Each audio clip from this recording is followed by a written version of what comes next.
வெளிநாடுகள்ல இருந்து நிறைய பேர் இங்க குடியேறிட்டாங்க. அதனால இங்க உள்ளூர்ல உள்ள வேலைவாய்ப்பு குறைஞ்சு போச்சு. அதனால அவங்களெல்லாம் வெளிய அனுப்பணும்னு சொல்றாங்க. அதுல ஒரு பகுதியாகத்தான் இந்தியாவில இருந்து அங்க போயிருந்தவங்க.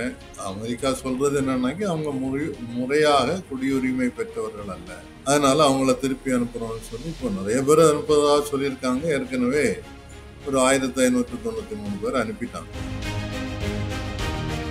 அனுப்புனது கூட தப்பு இல்லைன்னு சொல்லலாம். சரி, அவங்களுக்கு முறையாக குடியுரிமை இல்லை. ஆனா அவங்கள அனுப்புன விதம், கையிலையும் காலையும் விலங்கு போட்டு விமானத்துல ஏத்தி கொண்டு வந்து அவங்களுக்கு சம்பந்தமே இல்லாத ஊர்கள்ல எங்கேயாவது ஒரு ஏர்போர்ட்ல, அமிர்தசர்ல, குஜராத்ல உள்ளவங்க இருக்காங்க நிறைய பேர். ஆனா அவங்கள இறக்கி விடுறது எங்கன்னாக்கி பஞ்சாப்ல இருக்கக்கூடிய அமிர்தசர்ல இறக்கி விடுறது.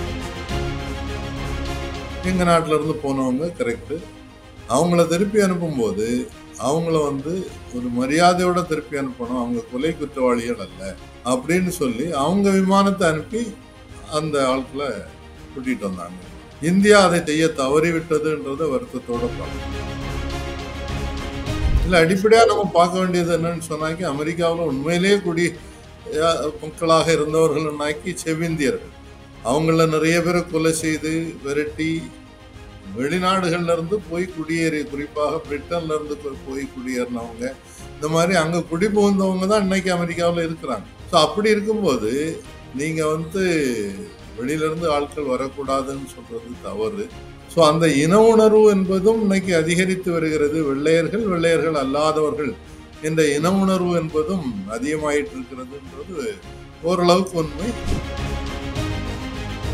இந்திய அரசு பல்வேறு விஷயங்கள்ல இதுல எடுக்கக்கூடிய நிலைப்பாடு கவலைக்குரியதாக இருக்கு. ட்ரம்ப் போன வாரம் மிரட்டி இருக்கிறாரு. பிரேசில், சீனா, இந்தியாவுக்கு மேல 100% டாக்ஸ் போடுவேன் எங்க இருந்து வரக்கூடிய பொருட்கள். நம்ம ஒரு வார்த்தை பேசலாம்.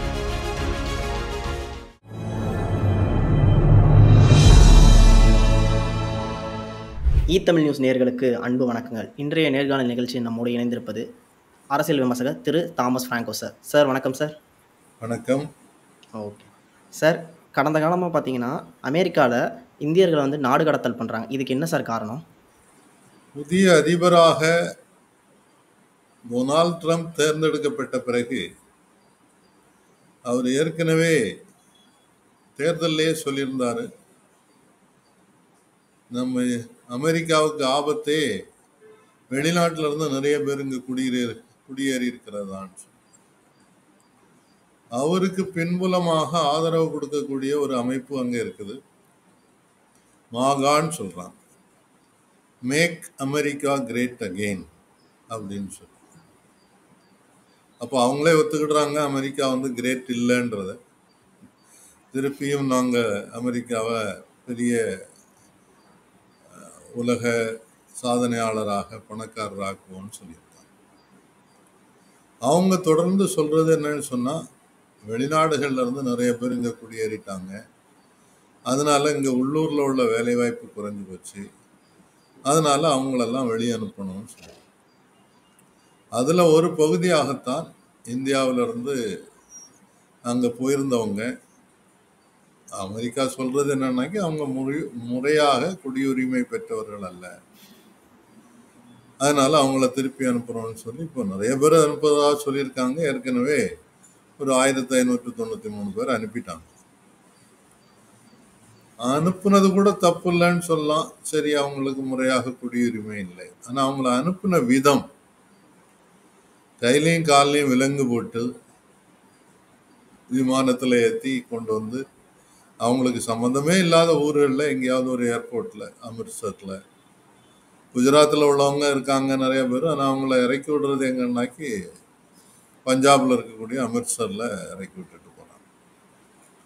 இதே மாதிரி அவங்களுக்கு பக்கத்துல இருக்கக்கூடிய சில நாடுகளுக்கு ஆட்களை திருப்பி அனுப்ப முயன்ற போது மெக்சிகோ தெளிவா என்ன சொல்லிட்டாங்கன்னா, நீங்க விமானத்துல அனுப்புறதா இருந்தா, இந்த மாதிரி கை விலங்கு, கால் விலங்கு போட்டு அனுப்புறதா இருந்தால் அந்த விமானத்தை திருப்பி அனுப்பிடுவோம், இங்க இறங்க விட மாட்டோம் அப்படின்ட்டாங்க. அவங்க எங்களுடைய குடியுரிமை பெற்றவர்கள், எங்க நாட்டுல இருந்து போனவங்க கரெக்ட். அவங்கள திருப்பி அனுப்பும்போது அவங்கள ஒரு மரியாதையோட திருப்பி அனுப்பணும். அவங்க கொலை குற்றவாளிகள் அல்ல அப்படின்னு சொல்லி அவங்க விமானத்தை அனுப்பி அந்த ஆட்களை கூட்டிட்டு வந்தாங்க விமானம். இந்தியா அதை செய்ய தவறிவிட்டதுன்றத வருத்தத்தோட பார்க்கும். ஒரு குற்றவாளிகள்னு சொல்ல முடியாத அளவில் ஏதோ வேலை தேடி அங்கே போனவங்க, அவங்களுக்கு சிலருக்கு வந்து விசா இருக்கலாம், விசா காலாவதி ஆகி போயிருக்கலாம், சிலர் வந்து இப்போ பொய்யான விசா கொண்டுட்டு போனாங்க. அப்போ அந்த மாதிரி விசா கொண்டுட்டு அமெரிக்காவுக்கு போக முடியுதுன்னு சொன்னால், அவ்வளோ பெரிய ஒரு நாடான அமெரிக்கா, அவ்வளவு காவல்துறை வலுவாக உள்ளது, உளவுத்துறை வலுவாக உள்ள ஒரு நாட்டில் எப்படி இந்த ஆட்கள் உள்ள போறத அவங்களால அனுமதிச்சாங்க? எப்படி அவங்களால உள்ள போக முடிஞ்சது? அது ஒரு மிகப்பெரிய கேள்வியாக இருக்கு. அது அமெரிக்காவினுடைய கையாலாகத்தனத்தை தான் காட்டும். சரி, இப்போ நீங்க அவங்கள திருப்பி அனுப்புங்க போது அதை முறையாக மரியாதையாக அனுப்பணுன்றதுதான் முக்கியம். அடுத்து என்ன நடக்குதுன்னு சொன்னாக்கி, அங்க போய் படிச்சுட்டு இருக்கக்கூடிய மாணவர்கள், உங்களுக்கு தெரிஞ்சிருக்கும், இங்க இருந்து படிக்கிறதுக்காக அங்க போறவங்க, அவங்களுக்கு லிவிங் எக்ஸ்பென்சஸ், டெய்லி செலவுக்கு நிறைய காசு தேவைப்படும். ஆனால் அங்கே உள்ள வாழ்க்கை தரம் வித்தியாசம். ஒரு நாளைக்கு செலவாகக்கூடிய தொகை ரொம்ப அதிகம் டாலர்ல. என்னன்னா அவங்க என்ன செய்யறாங்கன்னு சொன்னா, எங்கேயாவது ரெஸ்டாரண்ட்ல, வேற ஏதாவது சின்ன கம்பெனில பகுதி நேரமாக வேலை பார்த்துக்கிட்டே படிக்கக்கூடியவங்க இருக்காங்க. அவங்களையும் நிறைய பேருக்கு இனிமே விசாவை வந்து திருப்பி எக்ஸ்டெண்ட் பண்ண முடியாது, நீங்க திருப்பி போங்கன்னு சொல்லி வர ஆரம்பிச்சிட்டாங்க. மூணாவது, இங்க இருந்து படிக்கிறதுக்காக போறவங்களை எடுக்கிறது ஸ்டூடெண்ட் விசான்னு சொல்றாங்க. படிக்க போறவங்க அவங்க அங்க இருக்கக்கூடிய பல்கலைக்கழகம் நடத்தக்கூடிய ஆன்லைன் தேர்வுல வெற்றி பெற்று தகுதி பெற்று அதற்கான கட்டணத்தையும் கொடுத்துதான், பேங்க் லோன் வாங்கியாவது அந்த கட்டணத்தையும் செலுத்தி தான் அங்க படிக்க போறாங்க. அந்த எண்ணிக்கையும் குறைச்சிட்டாங்க. போன வருஷத்துக்கும் இந்த வருஷத்துக்கும் பார்க்கும்போது 70% மாணவர் சேர்க்கை என்பது இந்தியாவிலிருந்து போற மாணவர்களுடைய எண்ணிக்கை குறைந்திருக்கிறதுன்னு சொல்றாங்க. ஸோ மொத்தத்தில் ஒரு காலத்தில் உலகமே ஒன்று, எல்லாருக்கும் எல்லா சமமான உரிமை, சமமான வாய்ப்புகள் கொடுப்போம் அப்படின்னு சொல்லி ஒன் வேர்ல்டு அப்படின்னு ஒரு கோஷத்தை வைத்திருந்த அமெரிக்கா, இன்னைக்கு நான் தனி மற்றவங்க தனி, இங்க வந்து எங்களுக்குத்தான் அமெரிக்கா அப்படின்னு சொல்லக்கூடிய கோஷத்துக்கு மாறி இருக்கு. இதுல அடிப்படையா நம்ம பார்க்க வேண்டியது என்னன்னு சொன்னாக்கி, அமெரிக்காவில் உண்மையிலேயே மக்களாக இருந்தவர்கள்னாக்கி செவ்விந்தியர்கள்.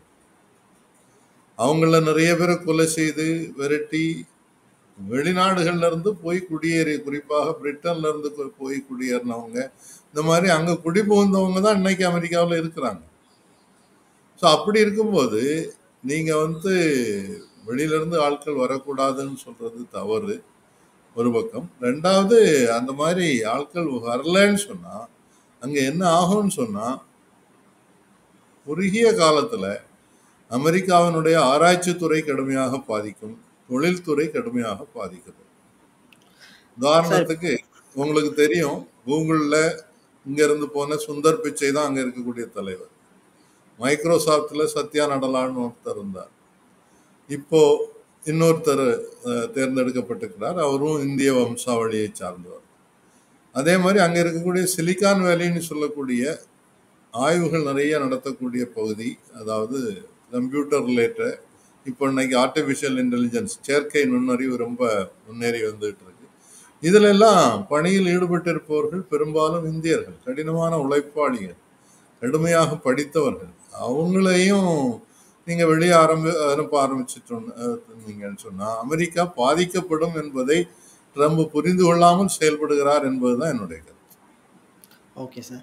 சார், இந்த இடத்துல நீங்கள் செவ்விந்தியர் பற்றி பேசுனீங்க, ஓகேங்களா சார்? அங்கேருந்து எனக்கு ஒரு சந்தேகம். ஏன்னா இப்போ நாடு கடத்தல் பண்ணுறாங்க இந்தியாவில் சார்ந்தவங்க எல்லாத்தையும். ஒருவேளை இதுக்கும் இனப்பிரச்சனை ஏதாவது இருக்குமா சார்? இன அடிப்படையில் ஏதாவது பார்த்து நாடு கடத்தல் பண்ணுறாங்களான்னு ஒரு கேள்வி வருது இல்லை சார்? இன அடிப்படையில்னு பார்க்கும்போது அமெரிக்காவில் மார்ட்டின் லூதர் கிங் பெரிய போராட்டங்கள் நடத்தி அதுக்கு பிறகுதான் கருப்பின மக்களுக்கு சம உரிமை என்பது கொடுக்கப்பட்டது. இன்னைக்கும் கருப்பின மக்கள் முழுமையான சம உரிமையை பெறவில்லை. பல முறை பார்த்துருக்கிறோம், காவல்துறை அவங்கள எப்படியெல்லாம் நடத்துது. அதே மாதிரி பல இடங்கள்ல வேலை வாய்ப்பு, போதுமான வாய்ப்பு என்பது முறையாக கிடைக்கல. அவங்களுக்கு செய்யக்கூடிய வேலைகள் பார்த்தீங்கன்னாக்கி குறைந்த சம்பளத்தில் வேலை பார்க்கக்கூடியவங்க அப்படின்றத பார்க்கணும். Okay so sir. அந்த இன உணர்வு என்பதும் இன்னைக்கு அதிகரித்து வருகிறது. வெள்ளையர்கள், வெள்ளையர்கள் அல்லாதவர்கள் என்ற இன உணர்வு என்பதும் அதிகமாயிட்டு இருக்கிறதுன்றது ஓரளவுக்கு உண்மை. ஆனால் அங்கே இருக்கக்கூடிய வெள்ளையர்கள்லையும் பலரும் நடுநிலையாளர்களாக சிந்திக்கக்கூடியவர்கள் இருக்காங்க. ஆனால் இன்னைக்கு ஆட்சியில் இருக்கக்கூடியவர்கள் அப்படி இல்லைன்றது. அவங்களுக்கு இன உணர்வு இருக்கிறது. குறிப்பாக இஸ்லாமிய எதிர்ப்புணர்வு இருக்கிறது. இந்தியர்களுக்கு எதிரான உணர்வு இருக்கிறது. அது கண்கூடாக ஆப்பிரிக்கர்களுக்கு, கருப்பின மக்களுக்கு எதிரான இன உணர்வு இருக்கிறதுன்றத கண்கூடா பார்க்க முடியும். ஓ! அதுக்கு அப்போ இந்த நாடு கடத்தலுக்கு இனவெதுவும் வந்துட்டு ஒரு முக்கிய காரணமா சொல்லலாம்ல சார்? சொல்லலாம். Okay sir. சார் அடுத்தபடியா, இது சம்மந்தப்பட்டு 17 நீதிபதிகள ட்ரம்ப் பதவி நீக்கம் பண்ணியிருக்கதா ஒரு தகவல் வந்திருக்கு சார். அது எப்படி சார்? அது எந்த அடிப்படையில சார்? பொதுவாக நீதித்துறையில ஆட்சியில் இருக்கக்கூடியவர்கள், அதிபராக இருக்கட்டும், பிரதமராக இருக்கட்டும், தலையிடக்கூடாதுன்றது தான் பெரும்பாலான நாடுகளுடைய விதிமுறை. இப்போ நம்ம நாட்டில் பார்க்குறோம்.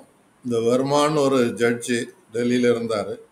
அவருடைய வீட்டில் ஒரு விசாரணைக்கு போன போது ஏராளமான நோட்டுக்கட்டுகள் இருந்தது. அதில் கொஞ்சம் எரிஞ்சிருச்சு அப்படின்றதெல்லாம் பார்த்து அவரை அலகாபாத் ஹைகோர்ட்டுக்கு ட்ரான்ஸ்ஃபர் பண்ணாங்க. இப்போவும் அவரை வெளியே அனுப்ப முடியல. பாராளுமன்றத்தில் தான் அடுத்த பாராளுமன்ற கூட்டத்தொடரில் அவரை வெளியேற்றுவதற்கான தீர்மானத்தை கொண்டு வருவதற்காக எதிர்க்கட்சிகள் முயற்சி செய்துட்டு. அப்படி இருக்கும்போது ட்ரம்ப் நீதிபதிகளை மிரட்டுறது பகிரங்கமாக நடக்கிறது பார்க்குறோம். இப்போ சிலரை நீக்கிறதுன்னு சொன்னால் அது சட்டத்துக்கு புறம்பானது ஒன்று. ரெண்டாவது, நம்ம பொறுத்திருந்து பார்க்கணும். இதில் அவங்கெல்லாம் அப்பீல் பண்ண போகிறாங்க. சுப்ரீம் கோர்ட்டு, அமெரிக்காவினுடைய உச்ச நீதிமன்றம் என்ன தீர்ப்பு சொல்ல போகிறது என்பதை எல்லாரும் ஆவலோட பார்த்துட்டு இருக்காங்க. ஏற்கனவே மேரிலாண்ட் என்ற ஒரு மாவட்டம் இருக்கிறது. அதனுடைய மாவட்ட நீதிபதியாக இருக்கக்கூடிய பவுலா ஜெனிக்ஸ் அப்படின்றவங்க பகிரங்கமாக குற்றச்சாட்டு வச்சாங்க. நீங்க சட்டத்துக்கு புறம்பாக அமெரிக்காவில் இருக்கக்கூடிய குடிமக்கள்ல சிலரை அவங்க அரசுக்கு எதிராக சில விமர்சனம் செய்கிறாங்கன்னு சொல்லி சல்வடார்னு ஒரு நாடு இருக்கு, ஒரு குட்டி நாடு. அங்க ஒரு பெரிய ஜெயில் இருக்கு. அந்த ஜெயிலுக்கு அனுப்பிடுறாங்க முறையான விசாரணையே இல்லாம. அது தப்புன்னு சொல்லி அப்ரகோ கார்ஷியான்னு ஒருத்தரை அந்த மாதிரி கைது செய்து அங்க அனுப்பிட்டாங்கன்னும் போது அந்த ஜட்ஜி அது தவறுன்னு சொல்லி தீர்ப்பு கொடுத்து அவரை திருப்பி கொண்டு வர்றதுக்கு ஏற்பாடு பண்ணாங்க. அதே மாதிரி ஜேம்ஸ் போஸ்பர்க்னு சொல்லி கொலம்பியா மாநிலத்தினுடைய நீதிபதியாக இருக்கக்கூடியவர் ரொம்ப வன்மையாக கண்டித்திருந்தார். அரசாங்கம் ஒரு வெளிப்படைத்தன்மை இல்லாமல் சட்டங்களுக்கு புறம்பாக இந்த மாதிரி மக்களை வெளியேற்றுகிறது, ஜெயிலில் அடைக்கிறது என்பது தப்புன்றதை சொல்லியிருக்கிறார். அதில் ஒரு 2 ஜட்ஜுமே என்ன சொல்லியிருக்காங்கன்னு சொன்னால், அரசாங்கத்திற்கு மேலேயே நாங்கள் நடவடிக்கை எடுக்க வேண்டிய சூழ்நிலை வரும், கண்டெம்ட் ஆஃப் கோர்ட்னு சொல்லி நீதிமன்ற அவமதிப்பு வழக்கு போடுவதற்கான வாய்ப்பு இருக்குதுன்றதையும் சொல்லியிருக்காங்க. இப்போ ஆரம்பத்தில் ட்ரம்புக்கு இருந்த ஆதரவு கூட குறைஞ்சிக்கிட்டே வருது. இந்த மாகான்னு சொல்லக்கூடிய அமைப்பில் இருக்கக்கூடியவங்களே இன்னைக்கு அவர் நியமித்த பல அமைச்சர்களை, அதிகாரிகளை பார்த்துட்டு இவங்க தகுதியானவர்கள் அல்ல, இவங்களெல்லாம் அப்புறப்படுத்தப்பட வேண்டும் என்ற ஒரு பெரிய கோரிக்கை எழுந்து கொண்டிருக்கிறது. இன்னொரு பக்கத்தில் ஒரு ரொம்ப இன்ட்ரெஸ்டிங்கான விஷயம் என்னன்னு சொன்னால், இந்திய வம்சாவளியை சார்ந்த, அதாவது அவருடைய குடும்பத்தில் அம்மாவும் அப்பாவும் தாத்தாக்களுடைய குடியுரிமை என்பது இந்தியாவில் இருக்கு. ஒருத்தர் குஜராத்தில், இன்னொருத்தர் அம்மா பஞ்சாபில். அவங்களுடைய குழந்தை, ஆனால் பிறந்தது அவர் வேற நாட்டில். அந்த வம்சாவளி, ஆனால் இந்திய வம்சாவளியை சார்ந்தவர் ஒரு இஸ்லாமியர், ஜொரான் மம்தானி. அவர் சமீபத்தில் நியூயார்க் தான் அங்கே இருக்கிறதுல ஒரு பெரிய நகரம். அந்த நியூயார்க் நகரத்தினுடைய மேயர் தேர்தலில் போட்டியிடுவதற்கான ஒரு முதல் கட்ட தேர்தல் நடந்தது. அதுல ஒரு பெரிய வெற்றியை பெற்றிருக்கிறார். அவர் ட்ரம்பை கடுமையாக விமர்சிக்கிறார். ட்ரம்பினுடைய கொள்கைகளை விமர்சிக்கிறார். நீங்க சாதாரண மக்களுக்கு கொடுக்கக்கூடிய சலுகைகளை நீக்கிட்டு இருக்கிறீங்க, பெரும் பணக்காரர்களுக்கு ஆதரவாக செயல்படுகிறீர்கள் என்ற குற்றச்சாட்டை வச்சுதான் அந்த தேர்தலில் முதல் கட்ட தேர்தலில் வெற்றி பெற்றிருக்கிறார். நவம்பர்ல இறுதி தேர்தல் நடக்கும்.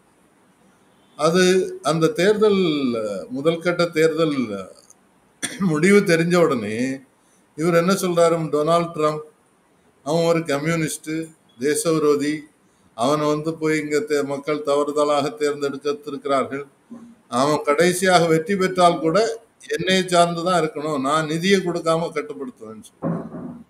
இது ஒரு பேட்டை ரவுடி மாதிரி செயல்படுறது.